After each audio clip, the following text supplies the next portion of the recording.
Trump just put out a statement encouraging New Yorkers, saying they must vote for Andrew Cuomo. They share the same donors. They share the same small vision. They share the same sense of impunity.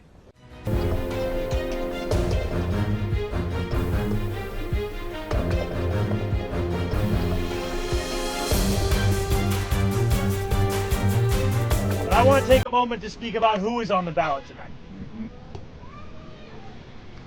Donald Trump just put out a statement encouraging New Yorkers, saying they must vote for Andrew Cuomo.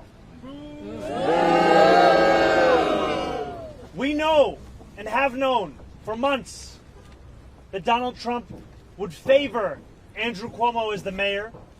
They share the same donors. They share the same small vision. They share the same sense of impunity.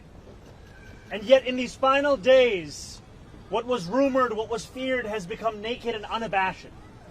The MAGA movement's embrace of Andrew Cuomo is reflective of Donald Trump's understanding that this would be the best mayor for him.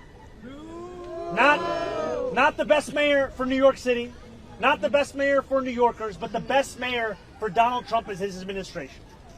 If you are elected, that is a very real threat that you're going to have to deal with. How will you address that after you're elected if you win? I will address that threat for what it is. It is a threat. It is not the law.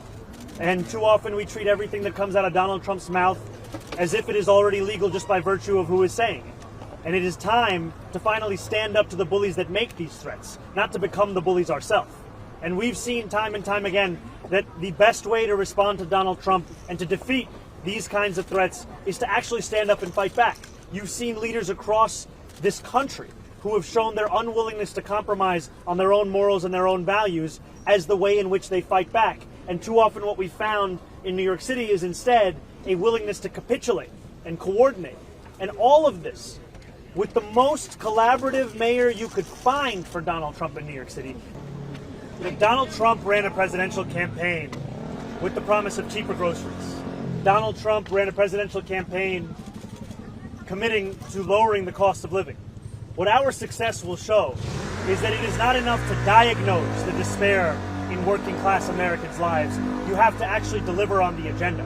And that is what we intend to do each and every day while we are in home. You know, I will always speak to every New Yorker who calls the city home. And while I'm looking to speak to Donald Trump's voters, Andrew Cuomo is looking to speak to Donald Trump's donors. That's the difference here. These are New Yorkers who voted for the president in the hopes of having a lower cost of living, and who instead found that their despair was exploited as a means by which to deliver the political prosecution of Donald Trump's enemies and the enacting of the single largest deportation force in American history.